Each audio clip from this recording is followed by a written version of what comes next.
పాపపు మున్నును విరిచాడు, ప్రపంచ వింతగా మారాడు, మరణాన్ని జయించి గెలిచాడు, పునరుత్థానుడై లేచాడు.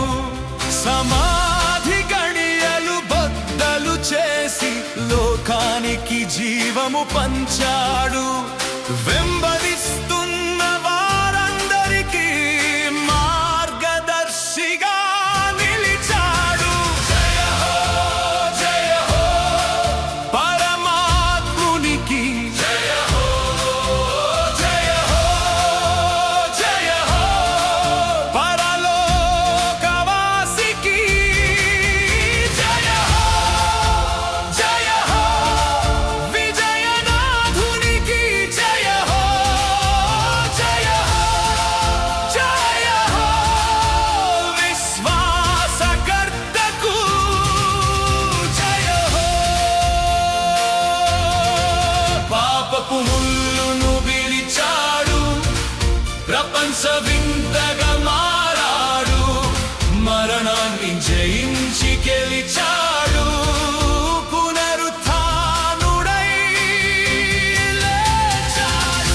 ప్రభు ఈ పాపపు మనకున్న పాపపు సంఖ్యలు, ఈ పాపపు సంఖ్యలు తీసేసి మరి సమాధి గడియలు బద్దలు కొట్టుకుని ఎప్పుడైతే విజయకేతనం ఎగరేశారో అప్పుడు ప్రారంభమైంది సువార్త. ఆయన ప్రేమ ఎప్పుడైతే మన మీద కురిపించాడో, ఎప్పుడైతే మన మీద ఆయన ప్రేమను పంచాడో అప్పుడు ప్రారంభమైంది సువార్త.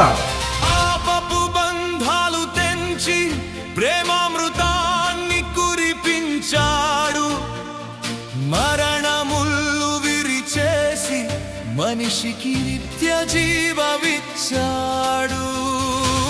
పాపపు బంధాలు తెంచి ప్రేమామృతాన్ని కురిపించాడు, మరణముళ్ళు విరిచేసి మనిషికి నిత్య జీవం ఇచ్చాడు.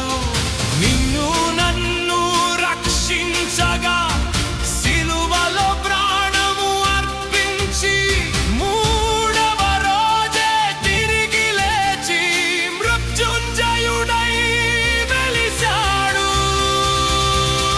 జయ హో జయ హో ముల్లోకనాథునికి, జయ హో జయ హో జయ హో జయశాలికి, జయ హో. పాపపు ముల్లును విరిచాడు, ప్రపంచ వింతగా మారాడు, మరణాన్ని జయించి గెలిచాడు, పునరుత్థానుడై లేచాడు. అందులోకి వచ్చిన వెలుగుని ఎవరైనా ఆపగలిగారా? ఎవరు ఆపలేదండి. సత్యం ఎప్పుడు ఓడిపోదు, సత్యం ఎప్పుడు ఓడిపోదు. సత్యమేవ జయతే అన్నారు అందుకే పెద్దలు. సత్యము ఎన్నడూ ఓడిపోదు, ఆ వెలుగును ఎవరు ఆపలేరు. క్రీస్తు చూపిన కరుణ మార్గం సకల జనులకు శాంతి ధామం. సత్యము ఎన్నడూ ఓడిపోదు, ఆ వెలుగును ఎవరు ఆపలేరు.